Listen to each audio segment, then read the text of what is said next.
Welcome back to the podcast. Sorry, it's been a little while since the last video. Obviously, I'm trying to run a few podcasts as well as putting these up.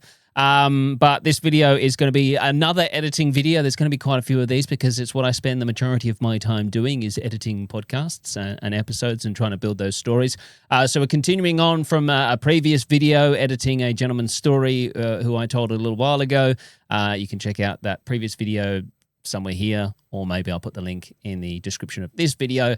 But yeah, we're just following on that story. Just a reminder, these videos are barely edited, really, to be honest, and not just because I'm extremely lazy, but also I wanted you to see sort of everything that goes on behind what it takes to edit one of these episodes. So in spots, it might be a little bit boring, but no job is exciting the whole way through, and there are tedious sections of editing where you sit for ages just trying to find the right sound effect, the right piece of music, and that sort of stuff. So I kind of want you to see warts and all of what I do every single day to create the shows that I create. So yeah, hopefully you get something out of this. Like with all the rest of the videos, I hope that you're getting something out of them. If you've got any questions, make sure you hit me up in the comments section, and I will try and get it answered for you and try and help where I can. But yeah, without further ado, more editing. Let's get into it. Okay, so we're back working on this episode for 1 Minute Remaining. It's considerably longer now, but this is 2 episodes on the one file here. That just makes it easier for when it goes to my audio guy, Dom, when it's all on the same file. But essentially there's 2 episodes here. Now what I'm doing is going back through again and finding areas in which I can trim it down, anything that I may have missed, anything I can add. So it really is a case of just constantly refining, basically, is the word I'm looking for, without going too crazy. There is a happy medium, but that's what I'm doing at the moment, is now just going through bits where he's talking, I'm talking, and seeing, do we really need that? Can we take that out? Can we tighten it up here? And that sort of stuff. It would help if we could hear it, wouldn't it? Be on the radar of law enforcement. Of me being out there that came with it, probably yes. Sean's first experience of incarceration would come when he found himself in... That's a dodgy... Experience of incarceration would come when he found himself... I think I already mentioned that I need to fix that, and I haven't yet. Sean's first experience of incarceration would come when he found himself in juvenile detention. So let's just re-record that. Sean's first experience of incarceration would come when he found himself in juvenile detention. Okay, let's just pump the volume on that. As you can see, we've got quite a lot of untitles. Now, I didn't do the whole thing, so I don't need to do the whole thing. I should be able to just put this in and see if this should work together. Sean's first experience of incarceration. Sean's first experience of incarceration would come when he found himself in juvenile detention. Not once, perfect, but twice. I actually got arrested twice and went to the juvenile detention center one time for... See, we don't need that because I've already said that, so we can take that out. I can trim that down. That's tightening that up now. Let's move it closer again. Not once, but twice. One time for 3 months, and then they sent me to the juvenile residential program. And then the second time, it ended up being, I think, a total 16 or 18 months. I went to the juvenile detention center. Then they sent me down to what they call over here JRAC. That's the reception center for juveniles. And then I was down there for a couple of months, and they sent me down to Jamesburg, what is considered the juvenile prison over here. Then I actually went to a boot camp for there before I went home. I'm assuming that's over drugs. You were caught selling drugs. Is that correct? No, actually it wasn't. I have not ever got caught selling drugs. Oh, right, okay. That's the surprising thing. I actually always got caught being with other people and getting involved in what they was doing, and then I just somehow got caught. The first time I went, and we was at first time we don't need that. Let's tighten that up a bit. We don't need that gap. It's all about just making sure there's nothing that's gonna, it's not dragging it out for the sake of dragging it out. The first time I went, we was at me and a group of kids. We young, we 14, so we out spray painting stuff and doing different type of stuff like that, what they consider vandalism. Now, mind you, I didn't spray paint anything with my name on it, so they didn't know. One of the guys I was with actually spray painted his name on it. He got caught, ended up telling on everybody else that was involved. So that's how I got arrested on the first time. All right, and all we're going to do with this is we can put a cut in there, Control K if you want to know the shortcut for that. And then we're just going to literally link these two. That's probably a bit too much. We want a little bit of a... Actually, I'm going to bring that back here because there is the fade. This fade situation set up here. It's not perfect, but if you hide it underneath talking, you generally won't hear it. His name on it. He got caught. Ended up telling on everybody else that was involved. So that's how I got arrested on the first time. Bang. Let that play out. Then we're going to grab all of this and make sure we move it all along. So that it's... and that's probably as well where we'll put in... obviously, there's ads in the show, so I need to make sure we've got a gap for where ads go. So this will be a good spot to put an ad break in. So we'll just leave a bit of a breath there, and then... that's where the ads will go. Ads, bang. So I was there for a couple of months. Then I ended up getting sentenced to a juvenile program, which I went to. It was called Mariner Woods, and it's out in South Jersey. So I went out there for a couple of months. I think I was there for like 6 months. So it was like a little juvenile residential program. You go through like different stuff out there. They teach you how to... Just seeing if there's anything on YouTube about Manor Woods, anything that might pop up. That we can add to colour it. We don't particularly we don't possibly... Now for our English-speaking listeners, we don't necessarily need it, but I'll just have a quick look. So what did you call it? It was called Mariner Woods, and it's out in South Jersey. Manor Woods, South Jersey. Let's have a look. Manor Woods, South Jersey. Meadowwoods, no. Secret, no. Anyway, we don't need it. There for a couple of months. I think I was there for like 6 months. It was like a little juvenile residential program. You go through like different stuff out there. They teach you how to do different things in order to be better, make better decision making, anger management programs, and all that. So once I completed that program, they released me from there, and then I went home.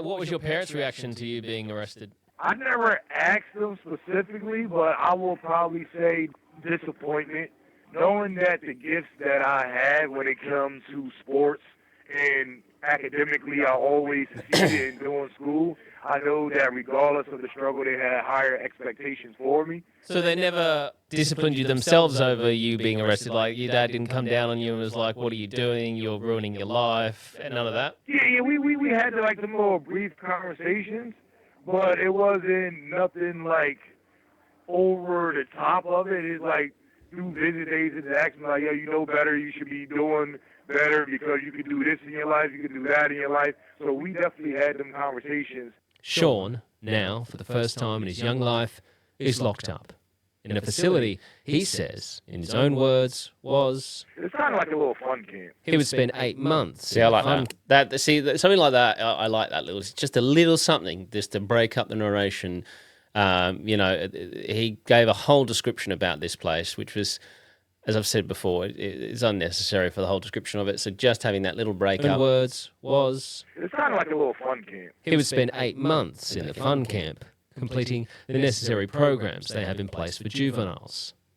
And then he's back home. But it's not long till he's shipped off again for violating his parole. He was caught smoking weed and as a result missed a court date for his probation. And it was back off to juvenile detention. However, this time he's afforded the opportunity to attend a boot camp. So I went to the same juvenile facility for like 2 months. So about maybe 2 months into being down Jamesburg, a program... You know, we don't even need that. Again, we can tighten this up. It's that little section there, completely unnecessary. And you might think, well, what's the point? But every little, couple of seconds you can get out to tighten it up, it will make it so much easier, more palatable to listen to, and you're keeping people's attention. Because if you watch like the most successful YouTube videos and stuff like that, even actually if you watch, there's a video about Mr. Beast talking about keeping people's attention, and you'll watch, and there's so many cuts, and it's like sitcoms as well. If you watch it, it's the cuts, because it keeps people's attention. So Yeah, you can do the same with audio. You have as you can see, we've got cuts. There's and there's sections where there's audio, and just having that constant changing just keeps people's focus to attend a boot camp. I think so, anyway. So about maybe 2 months into being down Jamesburg, a program finally accepted me. So I did an interview to be in a boot camp, and I went to the boot camp for like the next 6.5, 7 months. And I ultimately went home from there in May of 2006. And these boot camp things, is that the military-style boot camp where it's very much run by by the military? Well, it's military style, but what they do is, at that point in time, they had like a lot of correctional officers that was either in the military or the army, and they extract them from doing like the regular CO jobs in prisons, whatever, and they actually can work there. So a lot of them came and worked there, and then what they learned in boot camps and the military and all that, they tried to instill that type of discipline and all that in us. So that's why we went through the boot camp phase.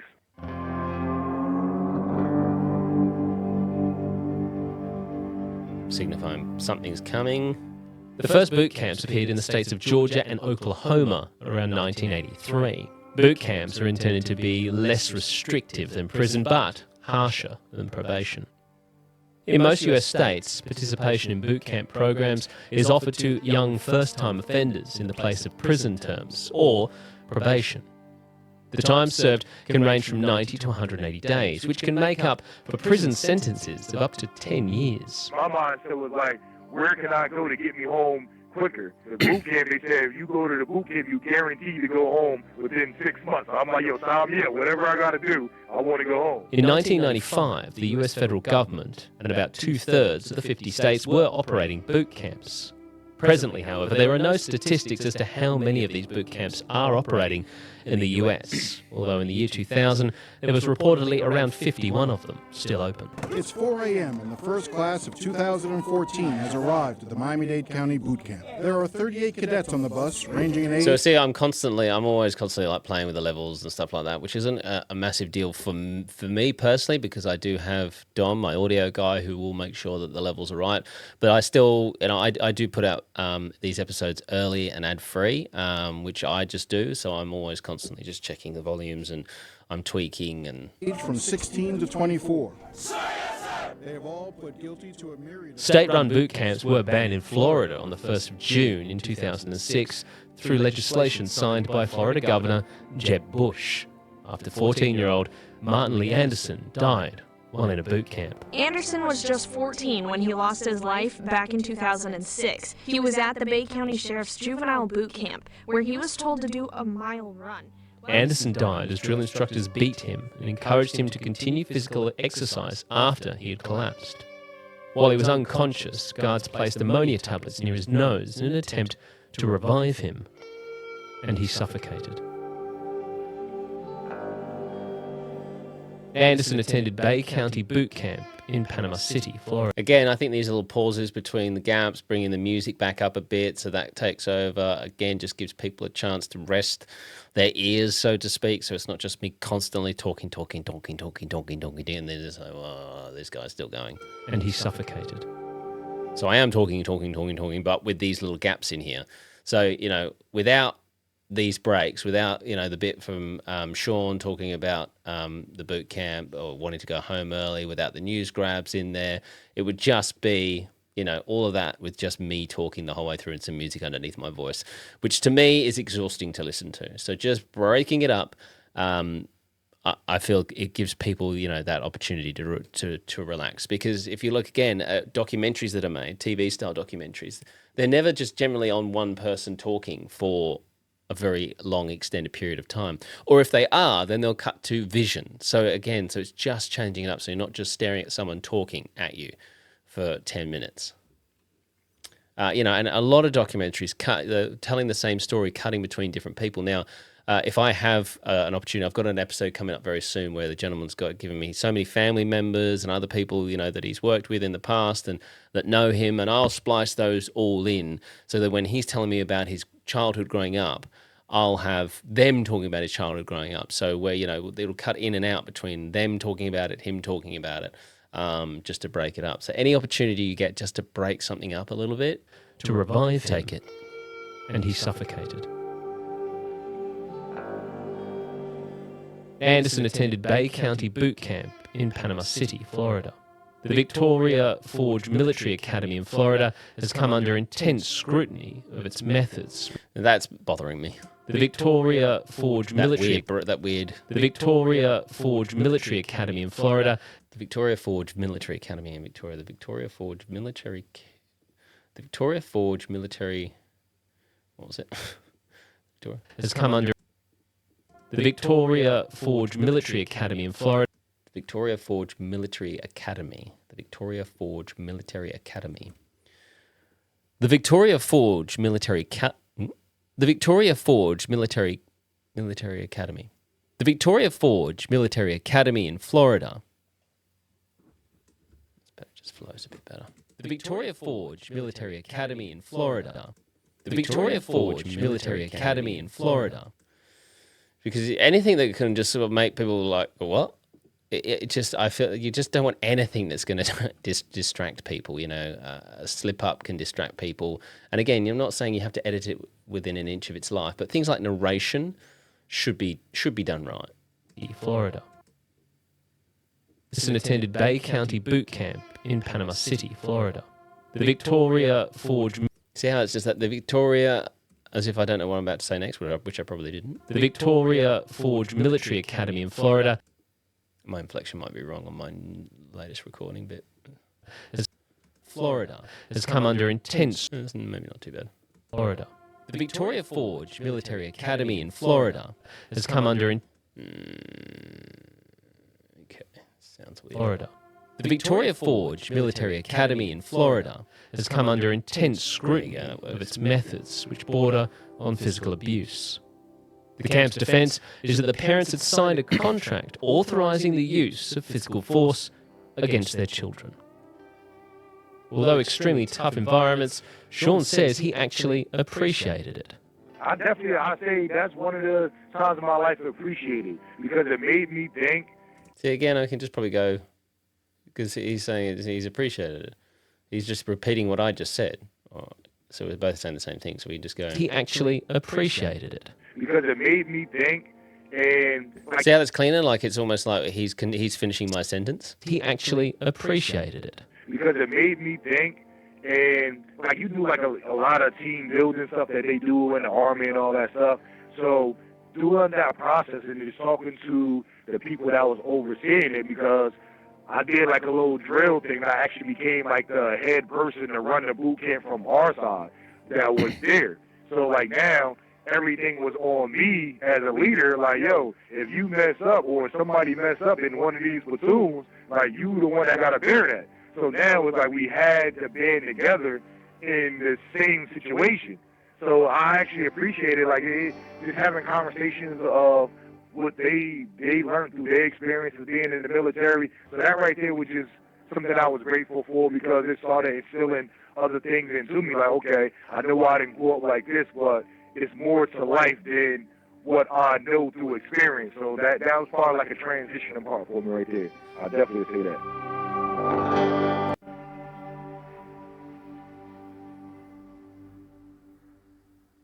So after that 6 months, would you say that had altered your opinion or your focus with life and where you wanted to head? Yes, I definitely would say it would. It altered it to whereas, like, my mindset was, okay, I know I got this gift, because we had, like, little basketball tournaments that we played down there, and we traveled to other residential programs and all that. So I excelled in that, too, so now it's, like, getting back in shape. So now it's, like, started looking up for college classes or what college I can go to play basketball, whether it be a walk-on if I didn't have a scholarship. So I started preparing for all of that type of stuff, and then I got back home. But get back home, it's like, okay, family still struggling, so it's kind of like, all right, I know where I want to go in life. So it's like a tug of war against what I want to do, and being back in the same environment with the same friends is why people say changing people, places, and things is important, and I get it now. because when you get back in that same environment around the same people, sooner or later you're going to fall victim to the same stuff that you used to do in the past. And that's exactly what happened to me, regardless of what aspirations You have 1 minute remaining. that I was making progress to. Are we going to get cut off? Are you able to give me another call back? No, I'm not going to make. I got to give them the phone. No, that's You gotta right. Let me know when the next time I can call. Sunday? Be ready. And that's all we have time for. The next time I can call. Sunday? Be ready. And that's all we have time for.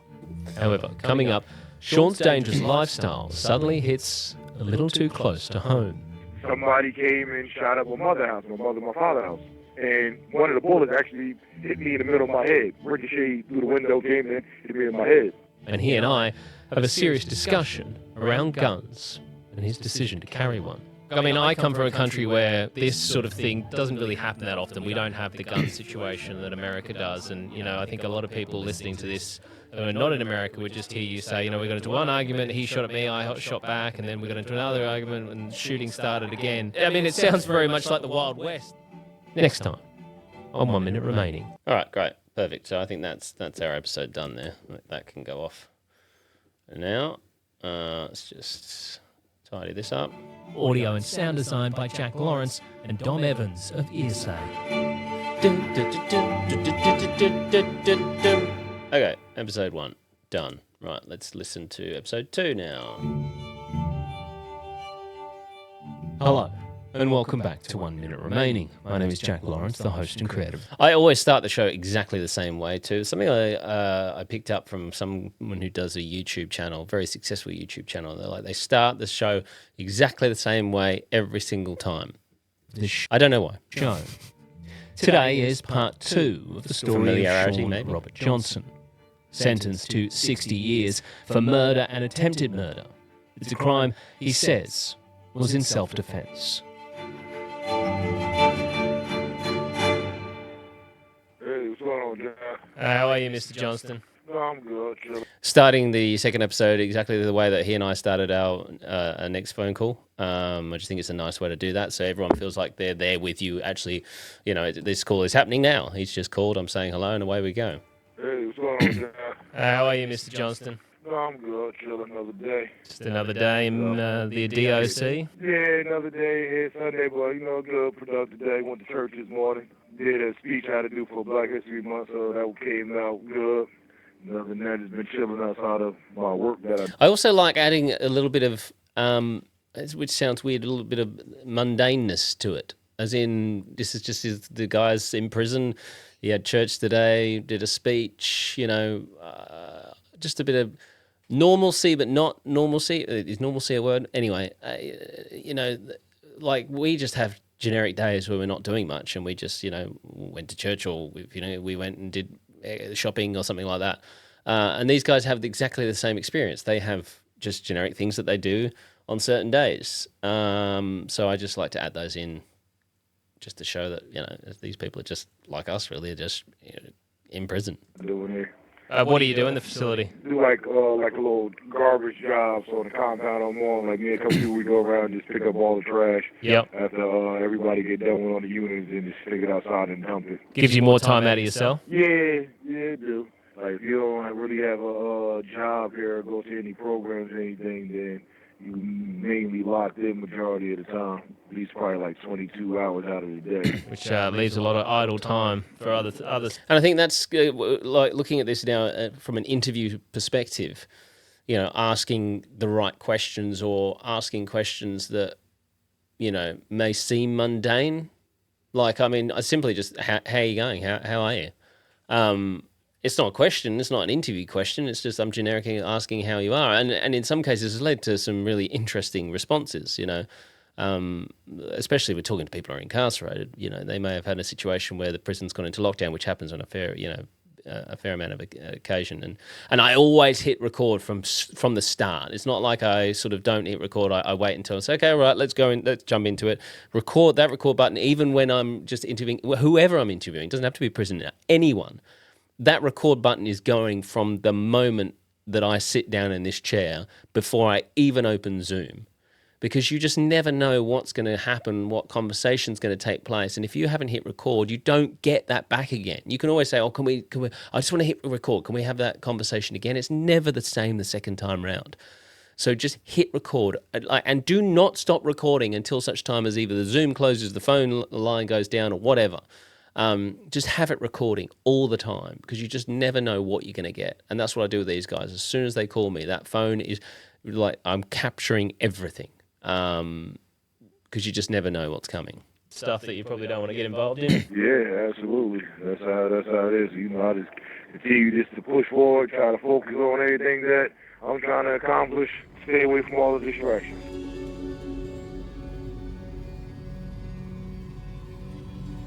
Again, nice little audio break before we get straight back into the story. In part one, we heard how Sean found himself at an early age out on the streets, hustling for money by selling drugs.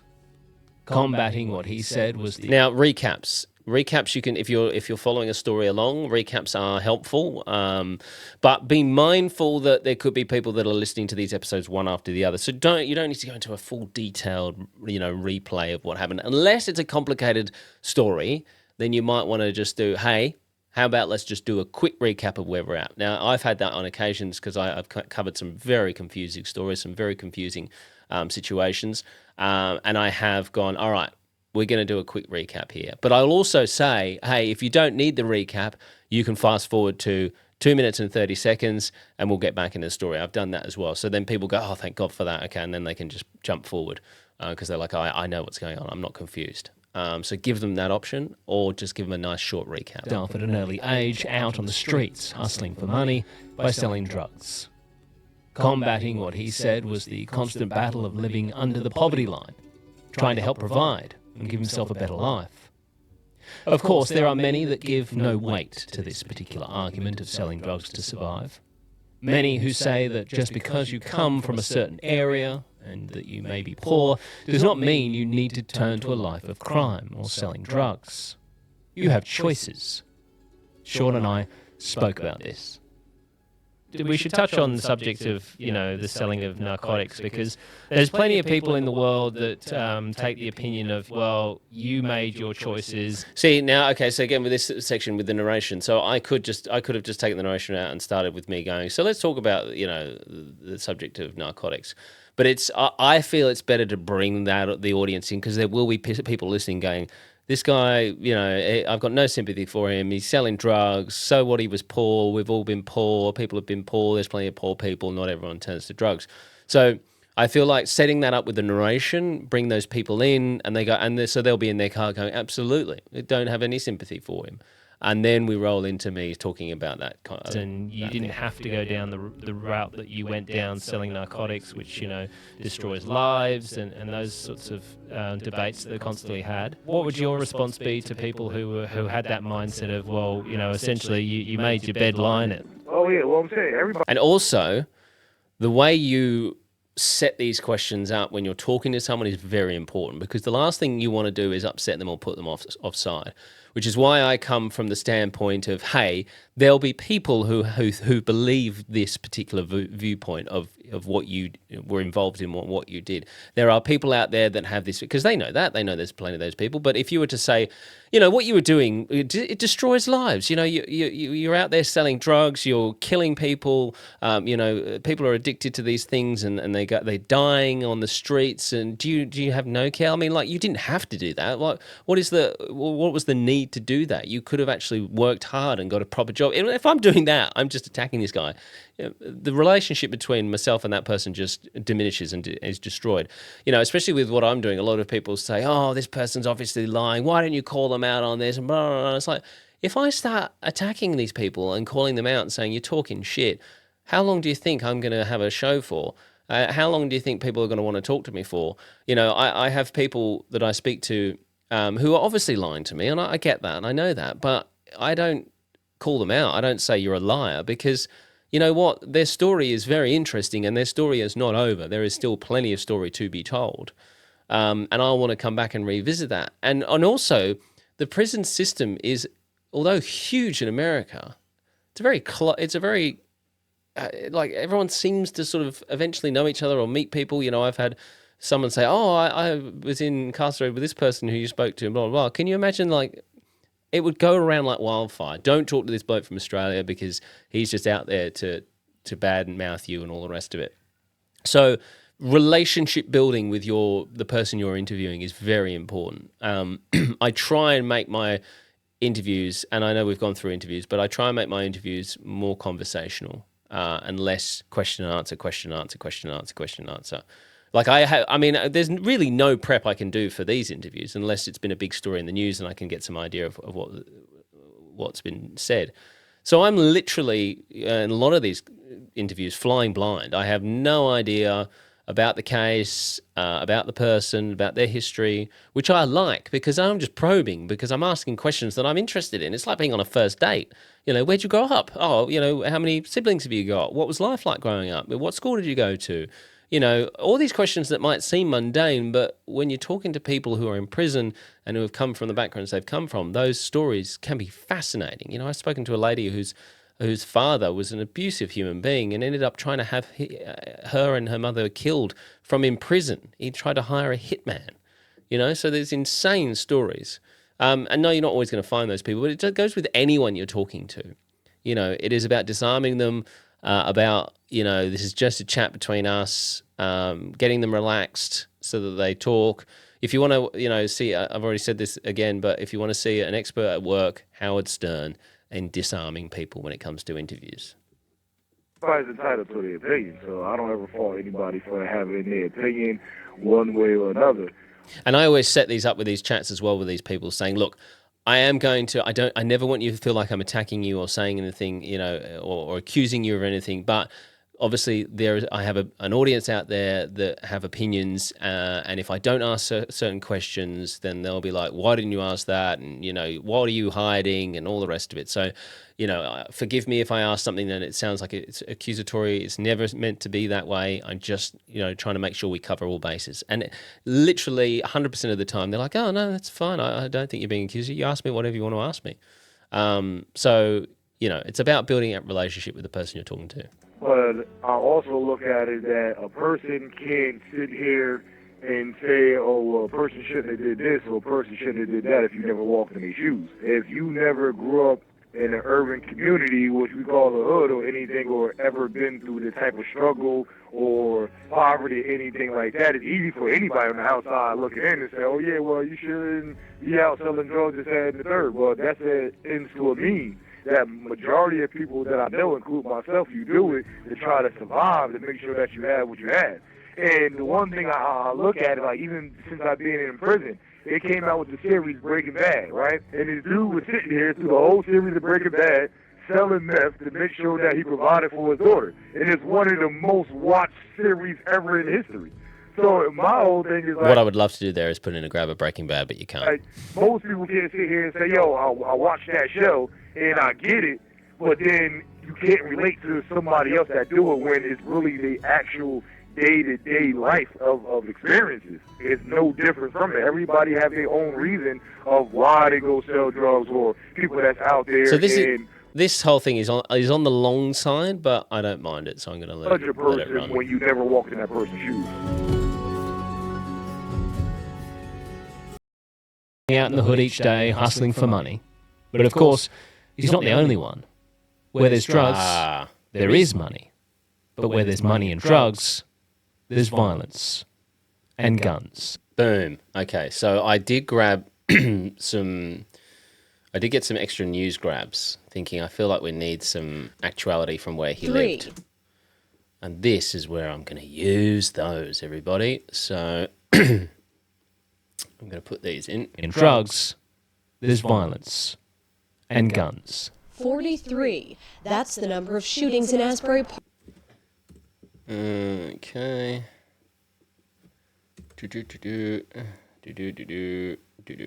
And I might move these around as we go, depending on how it sounds, because this, what do we got, 4 here? We don't really need 4. 283, the number of drug arrests from January through September. Oh, that's another one. shootings in Asbury Park this year, 283. The number of drug arrests from... Let's begin with a 10-year-old boy from New Jersey murdered inside his own home. Both he and his mother were shot. Magdalena Doris is live at scene in Asbury Park with more for us. Well, there's an investigation in Asbury Park, New Jersey, where there was a deadly police-involved shooting. The State Attorney General's office... Girl is recovering. Park, New Jersey, where there was a deadly police-involved shooting. Girl is recovering tonight after she was grazed in the head by a bullet while sitting in her living room. Police in Asbury Park, New Jersey say she was hit during a shootout between officers and a suspect. A man with a knife shot by police here in Asbury Park, New Jersey this morning by Mark's Place restaurant. Okay. So what we might do, we'll have a little play around with this, but let's just get this stuff come back here. Makes me a bit nervous having no music under that stuff there, but anyway, let's just move this down so we'll have this going like this. By Mark's Place restaurant right. Did you carry a firearm with you around when you were, conducting your business, shall we say? Yeah, for the most part, a lot of people do just for the sake of protection. It's not even like a thought that majority of people that I realize, including myself, when you grow up in them type of environments, is like you're not out there just trying to like, okay, I'm just gonna have this gun just to go out and just randomly just shoot somebody or just shoot multiple people. Like that's a whole different level when it comes to that. So for the most part, for like me, I'm just out there. I'm just trying to make some money. Okay, I know I'm protected because I know just like this is what I choose to do. Is other people that choose to do similar things as far as trying to rob people that's trying to make money. That's their hustle. So just for protection purposes, absolutely, at that point in time growing up. Carrying a firearm for protection means that inevitably... So I didn't have music there, but I feel like it needs something though. I feel like it needs something because we got these news grabs, and news grabs just tend to... And guns. 43. That's the number of... I don't know. I might be wrong, but they tend to feel. It tends to feel better. Let's see how it sounds. It's about trial and error, having to play around. Let's see what we've got. We'll look in our file of sounds. I'm going to go right to the bottom because that's where stuff is that I haven't used in a while. It's 3 a.m. It's 3 a.m. I must be lonely. Definitely won't be that. Can't afford that music. In fact, am I going to get charged for singing that? I've lost it now. But anyway, so listen to this one. Move that over there. There's violence and guns. 43. That's the number of shootings in Asbury Park this year, 283. The number of drug arrests from... Let's begin with a 10-year-old boy from New Jersey murdered inside his own home. Both he and his mother were shot. Magdalena Doris is live at scene in Asbury Park with more for us. Well, there's an investigation in Asbury Park, New Jersey, where there was a deadly police-involved shooting. Girl is recovering tonight after she was grazed in the head by a bullet while sitting in her living room. Police in Asbury Park, New Jersey say she was hit during a shootout between officers and a suspect. A man with a knife shot by police here in Asbury Park, New Jersey this morning by Mark's Place restaurant right. Did you carry a firearm with you around when you were, conducting your business, shall we say? Yeah, that works. That works, everybody. That works. We like that. We like that. That sounds good. A little bit of piano. What's it called? Blind Trust. Okay, let's stop that. Where's that gone now? Oh, I've lost it now. That's right. Let's just search Blind Trust. There we go. Blind Trust. Okay, let's track this in. It's a bit long for what we need. We're not going to have it running for that long, but we'll trim it down. And you didn't have to have the music coming in straight away. We can have... So Sean was selling drugs, going out in the hood each day, hustling for money. But of course, he's not the only one. Where there's drugs, there is money. I'm trying to put the music on a punctuation too. He's not the only one. Boom. Where there's drugs, there is money. But where there's money and drugs, there's violence and guns. 43. That's the number of shootings in Asbury Park this year, 283. The number of drug arrests from... Let's begin with a 10-year-old boy from New Jersey murdered inside his own home. Both he and his mother were shot. Magdalena Doris is live at scene in Asbury Park with more for us. Well, there's an investigation. See, part of me is worried at the moment. I just had the reason for the pause in the recording was actually I just had a phone call with Don, my audio guy, And I've been worrying recently about content and, whether it's a bit samey, and especially this particular, the 2 episodes I'm putting out here, I'm worrying that it's not interesting enough. And you've actually got to look at it like you've got to be able to make the most boring interview interesting. That is your job. Your job is to make the content interesting. Now, of course, sometimes you'll get really dull interviews where there's just nowhere to go with them. And I've got plenty of those I've recorded and haven't used. But I feel like you can really make anything sound interesting. I mean, this isn't interesting. Doesn't get me wrong. This guy's is in prison for murder. He's involved in a shooting. But unfortunately, the way my show works, it's nothing unusual at this point. We're in 170 episodes in. I try not to stick to just the generic shootings, which again sounds terrible, but but at some point, you have to go, well, I've got to play this. I mean, this story had a bit of a difference because we haven't done a self-defense case involving a shooting where someone died. We have done self-defense cases before where people have passed away, but not from guns and not involving, this is Bloods and Crips, gang situation. So it's about creating that story around it. And you do that with the news grabs, with the narration, with talking about, going to the boot camp. We talk about boot camps. We put in audio from this. So it's not just a story about a guy who was involved in a gang situation, shot someone who's gone to prison for murder. There is more to it than that. And it's about uncovering the entire story and building on it. Yeah, and so if I was just putting out an interview with this guy that was, an hour long, it just wouldn't be that interesting, I don't think, to be honest. And again, not trying to downplay the fact this was a murder and all the rest of it, but it's not like a really in-depth investigation and, all the rest of it. So it's about finding the story within the story, if that makes sense. I'm probably jabbering a lot of rubbish that makes no sense. But in Asbury Park, New Jersey, where there was a deadly police-involved shooting. A girl is recovering tonight after she was grazed in the head by a bullet while sitting in her living room. Police in Asbury Park, New Jersey say she was hit during a shootout between officers and a suspect. A man with a knife shot by police here in Asbury Park, New Jersey this morning by Mark's Place restaurant. Did you carry a firearm with you around when you were, conducting your business, shall we say? Yeah, for the most part, a lot of people do just for the sake of protection. It's not even like a thought that majority of people that I realize, including myself, when you grow up in them type of environments, is like you're not out there just trying to be like, okay, I'm just gonna have this gun just to go out and just randomly just shoot somebody or just shoot multiple people. Like that's a whole different level when it comes to that. So for the most part, for like me, see now that this music bed that I'm listening to now has sort of gone from being a little bit dramatic and suspenseful to sort of some weird people. Like that's a whole different level when it comes to that. So for the most part, if you keep it low enough, you can, people don't tend to pay too much attention to music. You realize when it's not there, but when it's there, it's kind of like just. Me, I'm just out there. I'm just trying to make some money. Okay, I know I'm protected because I know it's like for protection purposes. Absolutely, at that point in time, growing up. Carrying a firearm for protection means that inevitably, if you end up using it for that purpose, then the likelihood is that someone will get shot and probably die, which is the case for Sean. If you're carrying a weapon for protection, then obviously, at some point there is a possibility that you'll have to use that protection. Now, of course, I'm repeating myself here. And using... I'm not sure if I'm going to use myself repeating it or whether we'll just get into his response. Someone's life is taken. Oh, absolutely. Like, my whole situation was... Which is the case for Sean. Oh, absolutely. Like, my whole situation was a self-defense situation.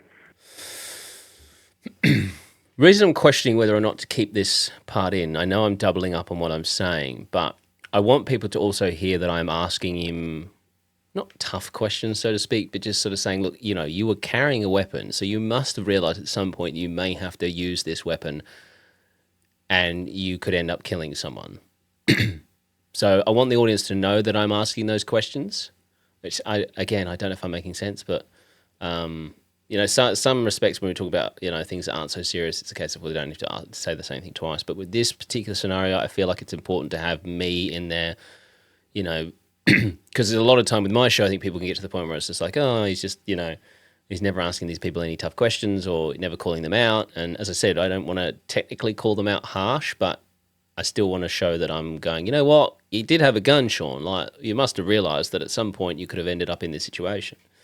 So I think I might leave it in. Which is the case for Sean. You know, if you're carrying a weapon for protection, then obviously you know at some point there is a possibility that you'll have to use that protection, and using a gun for protection can basically mean, you know, ending up in a situation where someone's life is taken. Oh, absolutely. Like, my whole situation was a self-defense situation. So a couple of guys I was cool with, a couple of guys that the victim was cool with, they used to be going back and forth like, we was young kids at that time. So it was like, it wasn't nothing really escalated to the next level. But then when things like people bringing in guns, it happened. And it's like, it just happened in order. Like, me and one of my old guys I used to be cool with, we at the store, and the guy that eventually died a couple of days later, he out there with his friends, and, you know. Okay, so we're bringing the music in now because this is getting into the point where he's going to be talking about a shooting and where it all kicks off. So you'll see here when these play, these are some gunshots that I've added into it. Again, I love sound effects. I love adding, you know, extra audio to taking people to being there. I try and put it in. I probably put it in too much, maybe, but you know, I just like it. I used to be cool with. We at the store, and the guy that eventually died a couple of days later, he out there with his friends, and you know, altercation happened. He started shooting at us, so I shoot back to defend me and the guy that I'm with. So it's not too loud, it's not too overpowering, it's just there. I shoot back to defend me and the guy that I'm with. So when that happens right there, his friend ended up getting shot accidentally. So I'm going to interject along the way to ensure we are keeping up with the series of events here. So Sean's two buddies were having issues with another two guys. Now, what I am doing here is I am repeating what Sean has just told us, but it's a big chunk of him there. And in case anyone's switched off, because it happens all the time, you'll notice it whenever you're, you know, listening to something. You will switch off and you go, oh, what was that? I missed that part. And then the amount of times I have to scroll back or, you know, rewind and go, what did I miss? So this here is me just going, okay, so this is the scenario. This is what Sean is saying is happening. He's in this store with his friend, blah, blah, blah. Because there's a lot of people's names get thrown around here. If I just let him talk for the whole entire thing, it would just be too much. Who were friends with the man who would eventually become the victim in this case. For the purposes of the story, we're going to call him K. And again, thinking about how to keep people's focus on things, giving people names who may not have names and saying, look, we're going to call this person K. So the victim in this is called K. Things escalated when Sean and one of his buddies who was having the issue head to a store and see K and the other guys. All of a sudden, Sean says that K opens fire on him and his friend. So he makes the decision to return fire. And in the process, one of the group, not K in this instance, but one of the other gentlemen, gets hit. The first guy that got shot, what happened to him? Did he survive that shooting? Yes, he got shot once in the back. He went to the hospital, and they released him a couple of days later, and that was really about it. So that's a good grab. Actually, that didn't come in the story. I literally asked him that towards the end of another phone call. I sort of went back. I said, can we just go back? I said, what happened to that guy? So then I'm obviously moving that now to where the story is. So it's about, again, it's that jigsaw puzzle of moving things around and making sure they're in the right spots. Sean says for now, that's it. Until a few hours later, he's at home with his parents, when suddenly the dispute is brought directly to his doorstep. Yeah, a couple of hours later, I was at my parents' house, and we sitting there chilling, just having a regular chat, and somebody just came and just shot through the window. Maybe, I think it was about... So a little subtle glass break in there, another gunshot. I just came and just shot through the window. Maybe, I think it was about like 5, maybe 6 shots. One of them ricocheted off of like the metal that's in. So I might actually give us one more shot in there, because he says 5 or 6 shots. I don't know whether he's including the one that went through the window, but if I put this one in, it's 5 or 6 shots. So we've got it. The window. I like to try and be accurate with that. If he says, you know, and then I heard 6 gunshots, I want to put in 6 gunshots. He shot through the window. Maybe, I think it was about like 5, maybe 6 shots. One of them ricocheted off of like the metal that's in the ceiling. Now, I have thought about putting a ricochet sound in there, but I think it might sound almost a bit too comical. But hey, in the interest of trying things, Why don't we do that and see what it sounds like? I might be over. See, this is what I say when I sometimes go a bit overkill with sound effects. But let's do it because we're here. Let's give it a crack. Let's have a listen to these.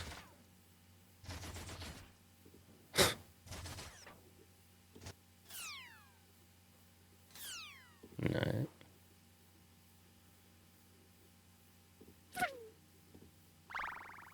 Definitely not. Oh, there's metal.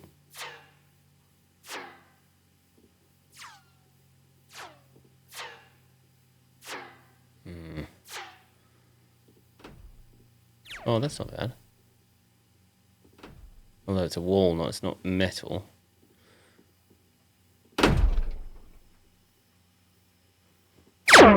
No, definitely not that. No, definitely not. I reckon this one's not bad. Let's try that. Okay. Let's drag this over. You shot through the window. Maybe I think it's about like 5, maybe 6 shots. One of them ricocheted off of like the metal that's in the ceiling. Oh, no. Oh. The metal that's in the ceiling and hit. That's in the ceiling and hit me. And no, okay, that's not going to work. I don't think we'll worry about the ricochet, to be honest. It might be a bit overkill. Just want to try one more. Potential.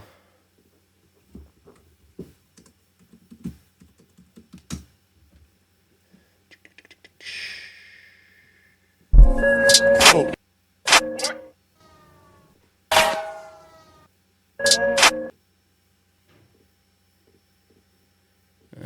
Let's hit record on this.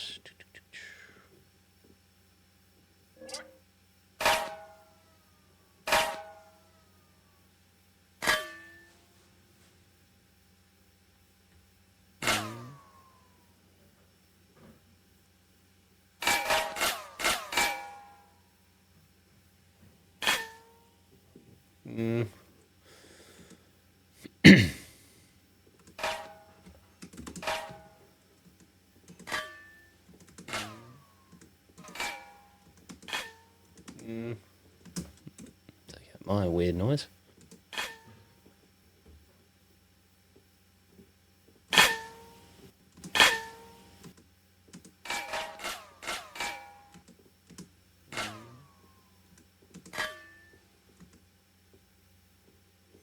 Let's try this. In fact, let's just get, instead of making more files, let's just do that. 66. As you can see, this is a nightmare for anyone who wants to know what any of this is. My filing is just non-existent. metal that's in the ceiling and hit me in like the middle of my head. So ricocheted off of like the metal that's in the ceiling and hit me in like ricocheted off of like the metal that's in the. That's the gunshot, isn't it? So we probably don't need this sixth one. Ricocheted off of like the metal that's in the ceiling and hit me in like the middle of my room. Ricocheted off of like the metal that's in the ceiling and hit me in like the middle of my head. Ricocheted off of like the metal that's in the ceiling and hit me in like the middle of my head. So I was bleeding, but I didn't. And it hit me in like the middle of my head. So I was bleeding, but like the metal that's in the ceiling and hit me in like the middle of my head. 6 shots. One of them ricocheted off of like the metal that's in the ceiling and hit. That's in the ceiling. Okay, I'm really going over the top now with this. So I could do all of this and then completely just delete the whole thing. So, but you know, as I've said, it's worth trying. Just making sure we get all of the work parts so they move all together, so we don't have everything out of whack. In the ceiling and it hit me in. In the ceiling and it hit me in. In the ceiling and it hit me in like the middle. In the ceiling and it hit me in like. Just came and just shot through the window. Maybe I think it was about like 5, maybe 6 shots. One of them ricocheted off of like the metal that's in the ceiling and hit me in like the middle of my head. So I was bleeding. I don't know. I don't hate it, but I'm not overly No, let's just not bother with. If I'm not completely sold on it, we'll take it out. We'll just put him back in the extra shot. I've maybe 6 shots. One of them ricocheted off of like the metal that's in the ceiling and hit me in like the floor. Sean, now with his parents in the firing line, starts to make his own line of inquiries as to who had committed the shooting. Asked around, like what happened, trying to find out who it was. And the person told me who it was, who ended up being the victim. But even with that, my mentality wasn't like, okay, well, he did it, so I got to go do this right here. Wasn't my mentality. It's because sometimes people can say something and they just trying to get out of it themselves. So a couple of days passed, right? I know it's a small town. Asbury's 1 square mile, so I know where this guy lived at. I could have went over to his house. I could have went and shot this guy's house up. I could have did a whole bunch of stuff, but I didn't do it because I'm like, okay, I don't know for a fact. Maybe 2 days later, like, okay, I don't know for a fact. And we'll have left again. Maybe 2 days later, walking down the street with old girlfriend of mine, and I happened to run into him. And like the first thing I asked him, like, yo, I heard that you shot at my house. And we probably maybe about 8 to 10 feet apart when I asked him. And he stopped. He like, nah, but at the same time, he reached in his jacket pocket and he take the first shot at me. So we like 8 feet apart. And at that time, all I did is just return fire. Don't need the glass breaking. Just return fire. Shot back 5 times. He got shot, and that's just the gist of exactly what happened. Obviously, look, I mean, I come from a country where this sort of thing doesn't really it doesn't really happen that often. We don't have the gun situation that America does, and you know, I think a lot of people listening to this, I mean, not in America, would just hear you say, you know, we got into one argument, he shot at me, I shot back, and then we got into another argument, and shooting started again. I mean, it sounds very much like the Wild West. Yeah, I like that as an endpoint. Obviously, we continue on talking. I wonder if I stretch this out, you'll be able to see what. Yeah, so obviously this conversation keeps going.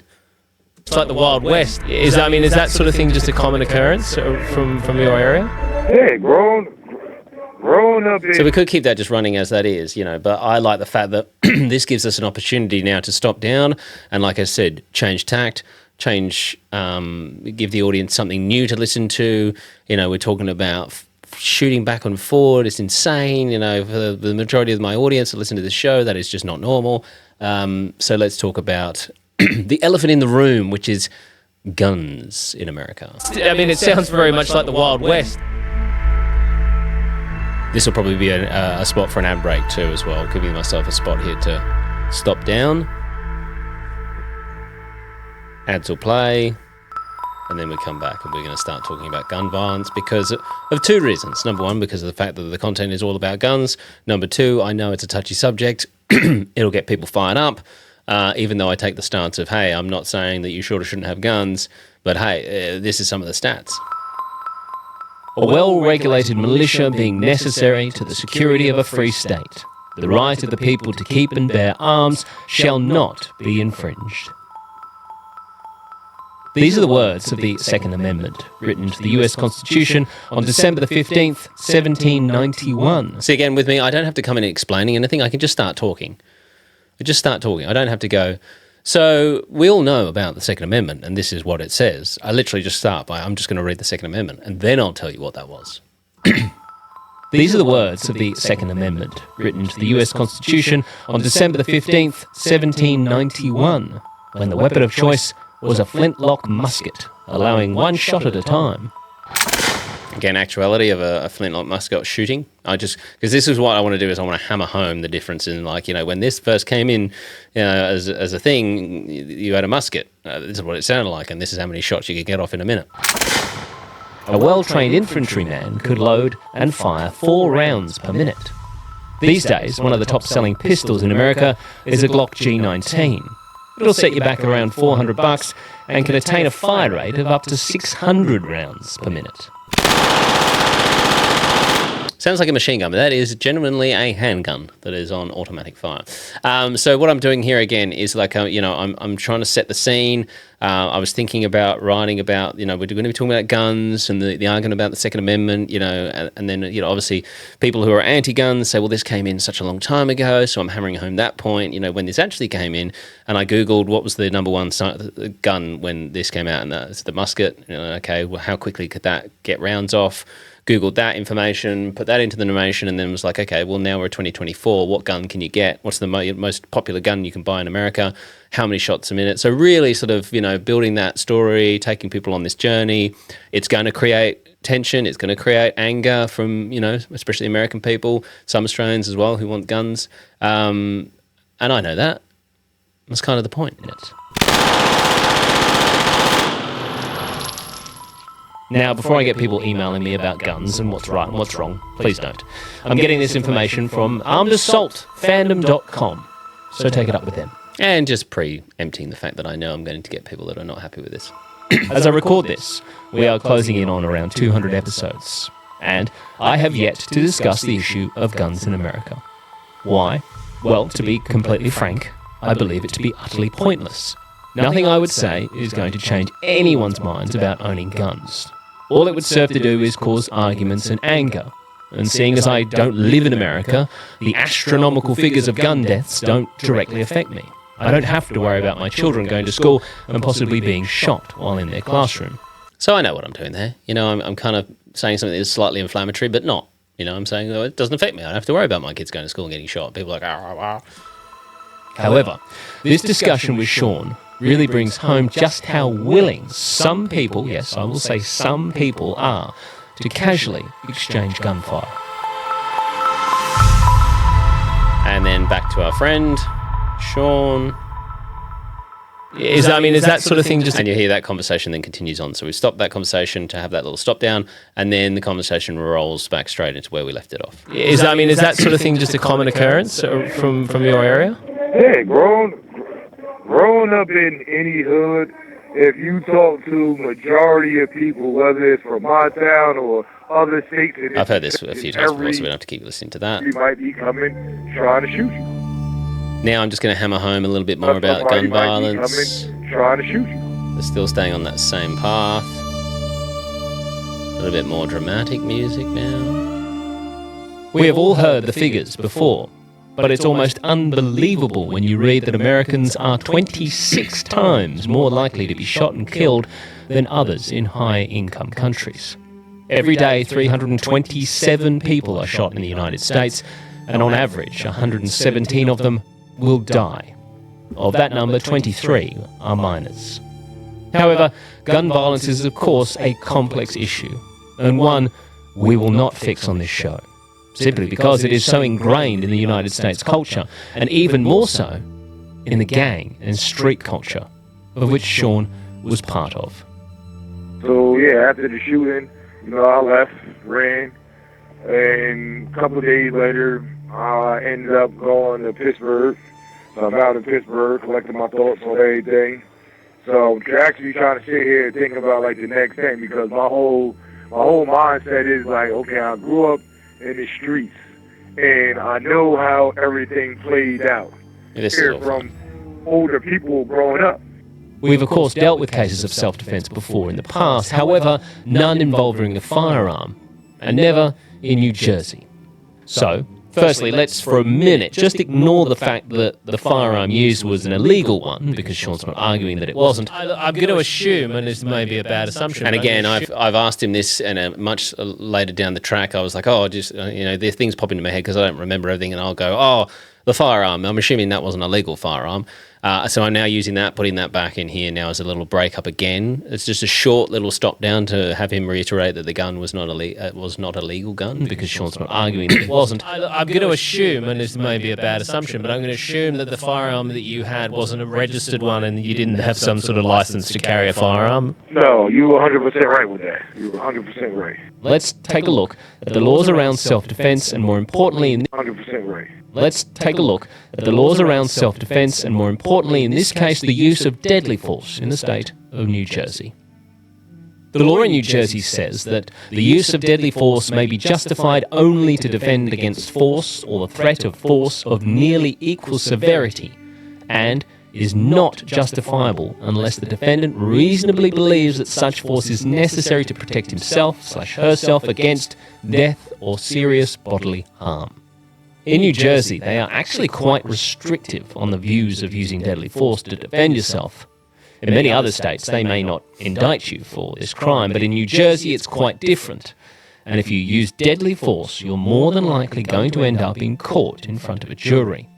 Now, most of the issues of self-defense and deadly force... So with this narration, obviously, I mean, it's straightforward. You just Google the information, it comes up. But this was actually taken from an attorney wrote an article on New Jersey and its self-defense laws. And he was... well, actually, he didn't write the article. He was asked questions by some sort of law website. It was like, you know, blah, blah, blah. So I took his answers and just reworked the answers into narration.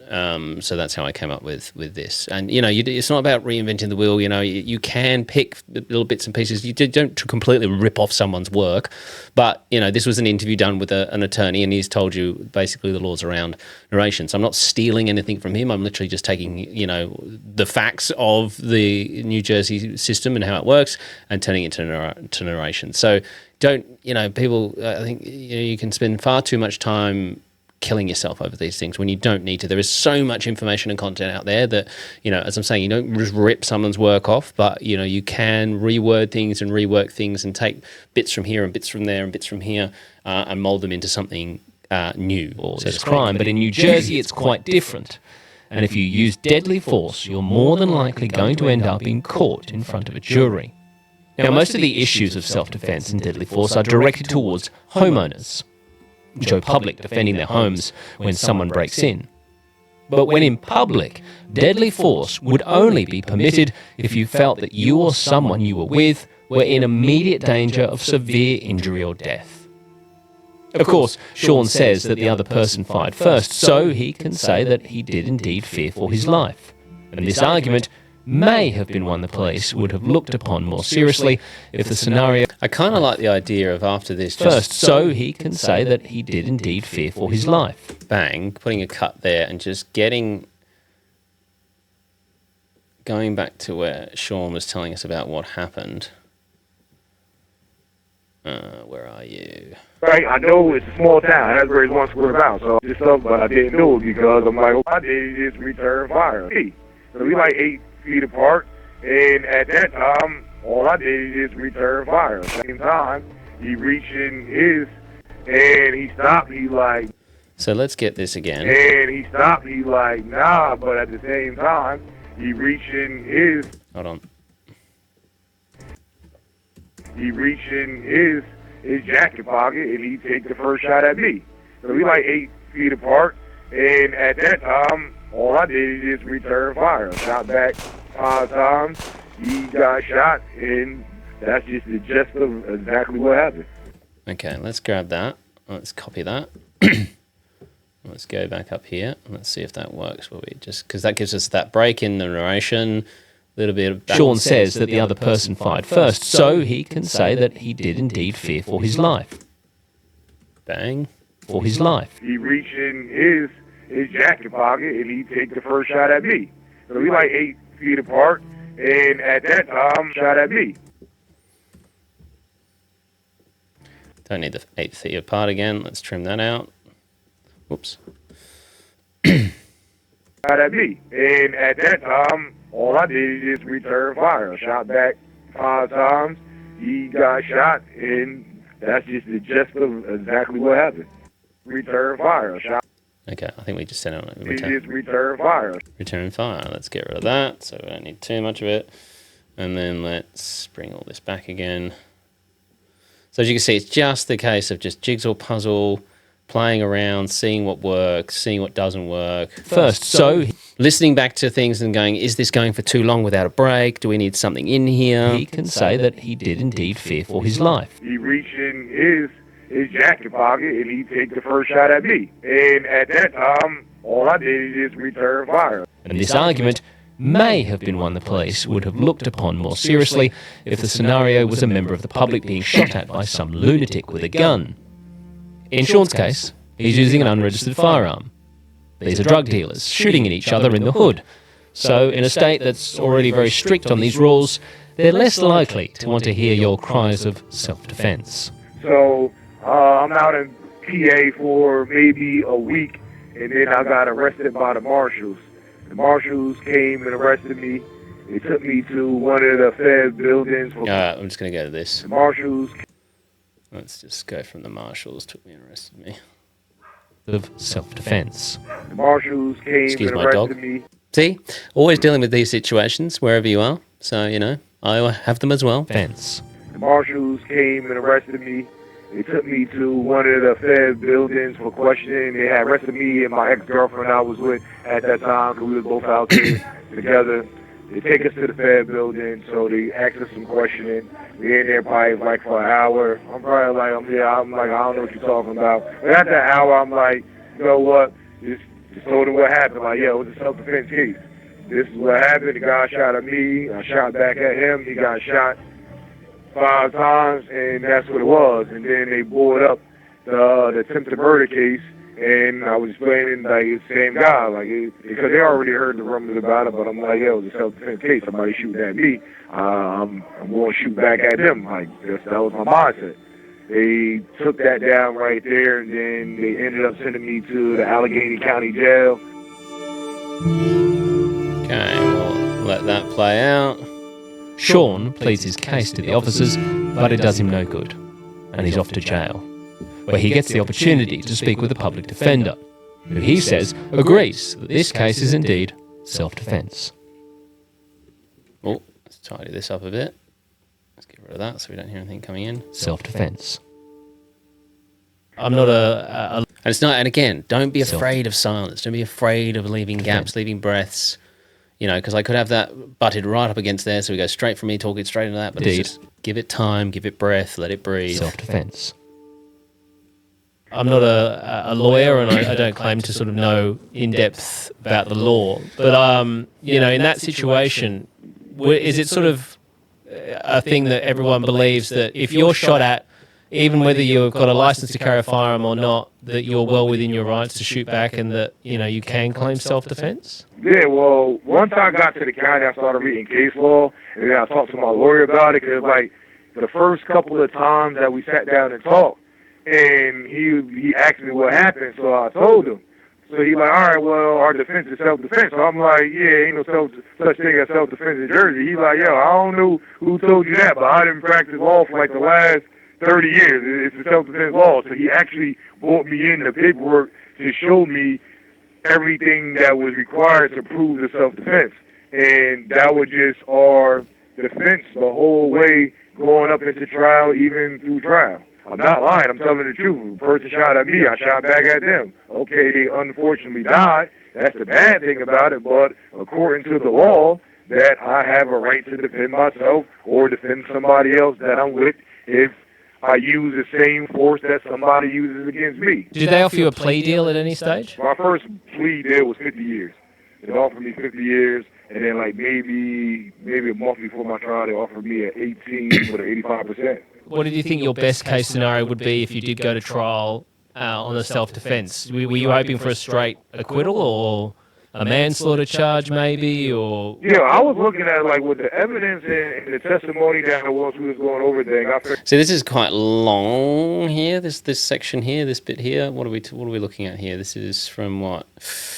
We're looking at let's just say 40 for argument's sake to almost 3 minutes. It feels long. Like, best case scenario, we get the acquittal. However, I was looking at it like, okay, worst case scenario, we'll probably get a passion provocation and manslaughter charge. So that's only. So I could put narration in here and fill this with narration and just do his bit. Deal here. At any stage? My first plea deal was 50 years. They offered me 50 years, and then like maybe a month before my trial, they offered me an 18 with a first plea deal was 50 years. So I could do Sean. Would be. I'm writing some narration here now. So all I'm literally doing is what he's told me is I'm just putting that into narration, so I can chop that out and give me a little bit, give it a break between. Just give that break that we talk about. Sean would be approached by the prosecution, offering him a plea deal of 50 years. They offered me 50 years, and then like maybe a month before my trial, they offered me an 18 with an 85%. What did you think your best case scenario would? Sean would be approached by the prosecution after being arrested. Sean will be approached by prosecution, offering him a plea deal of 50 years, and which he turns down.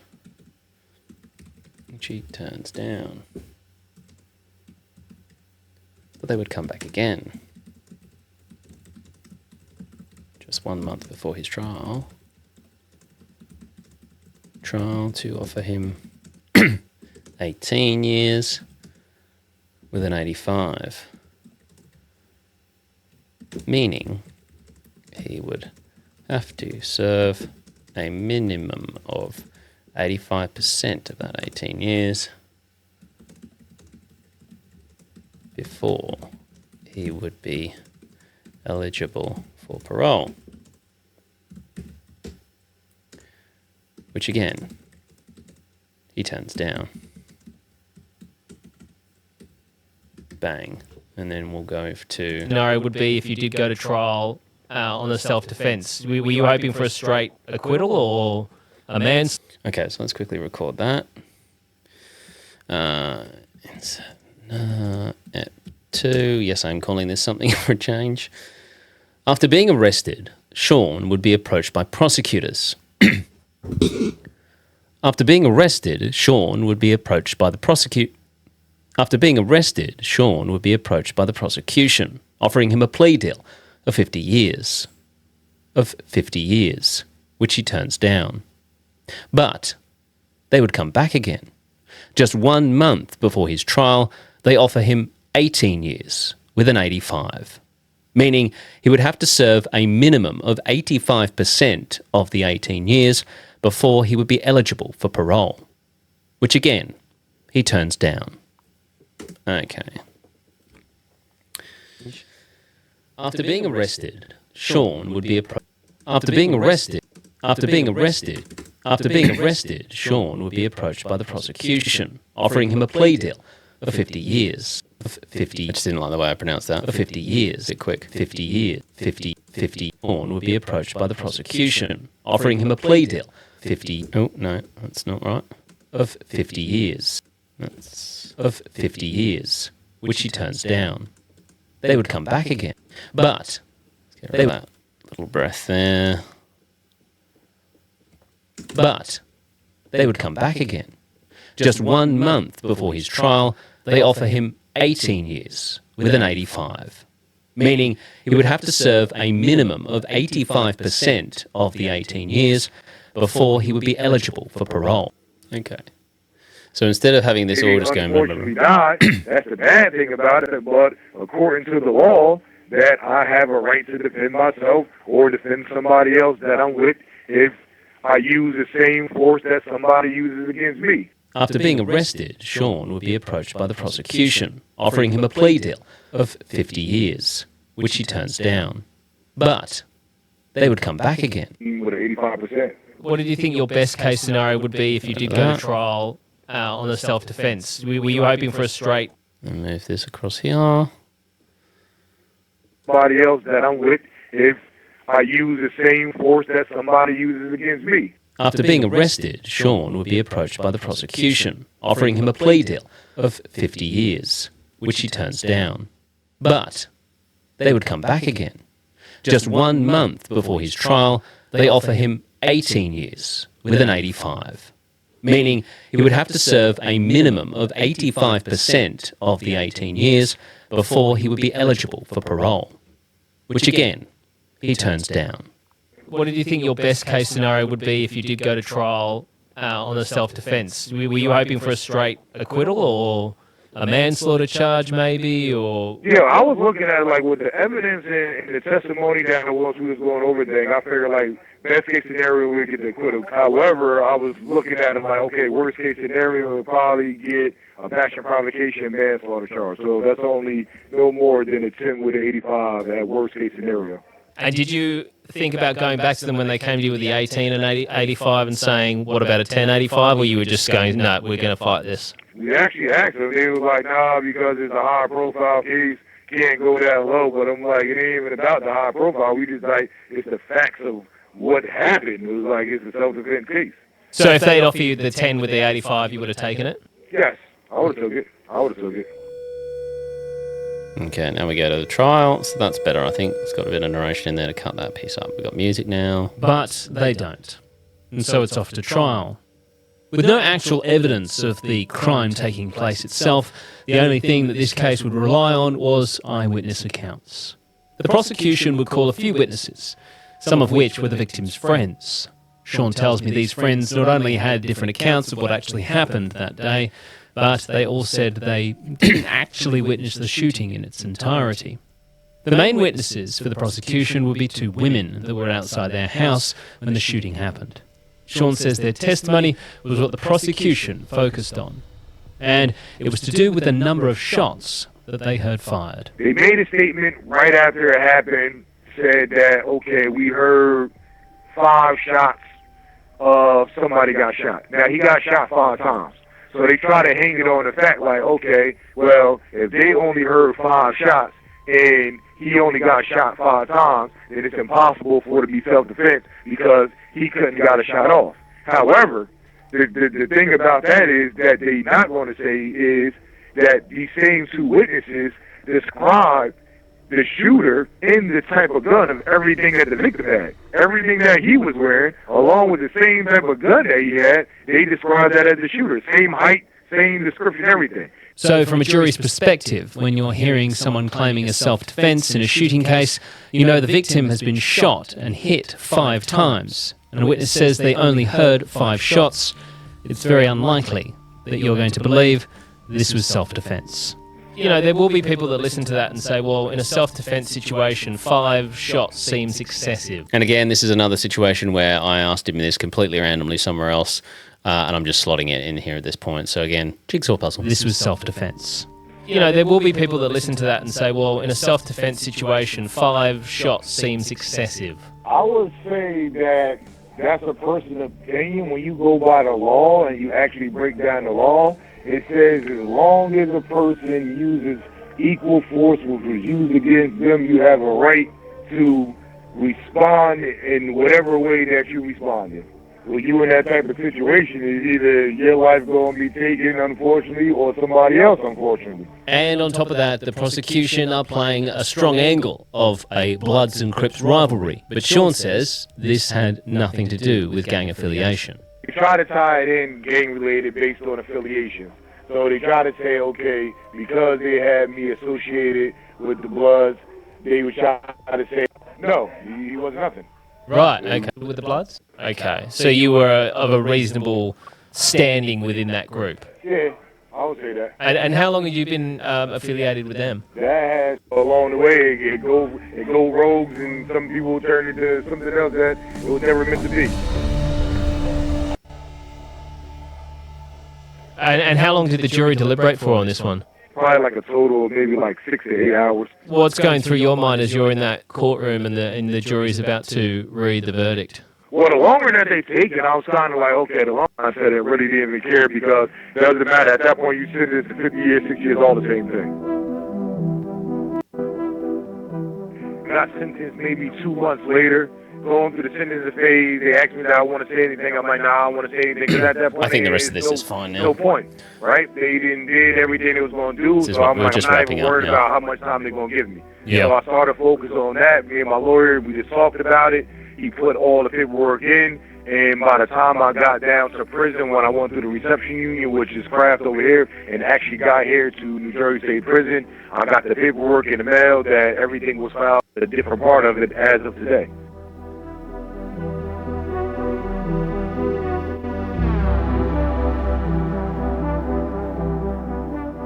You know, Sean, there's going to be people obviously listening to this who believe that you are where you should be. You killed someone. So I've revoiced this bit of narration because I didn't like the way I did at the first point. which, you know, it's obviously that's a great tool to use. And that's why I love podcasting, because, you know, you can change things up, make them sound cleaner, because this question, I was sort of fumbling around it a bit and it was just crap. So I just revoiced it. You know, Sean, there's going to be people obviously listening to this who believe that you are where you should be. You killed someone and you're serving your time as you should for the crime that you committed. What would be the one thing you'd want to say to those people listening? Is like I tell everybody, unless you learn the true facts of anything a lot of people use. And then we'll end it. You have 1 minute remaining. Well, Sean, look, it's been great chatting with you. Thank you so much indeed for sharing your story with me, and you know, we'll obviously keep in touch. Okay. Okay, I definitely appreciate it. It'll definitely been a pleasure. All right, you take care, sir. I'll talk to you very soon. Okay, thank you. We'll talk soon. Will do. Bye-bye. And with this one, I'm not going to finish on the show music. I'm just going to end it on this. 1 Minute Remaining is a Mashed Pumpkin production. I think it's more created, powerful sometimes. hosted and produced by Jack Lawrence. Audio and sound design by Jack Lawrence and Dom Evans of Earsay. And there we have it. 2 episodes done. Hope that, you know, it's long-winded, I know, but I hope you get something out of it.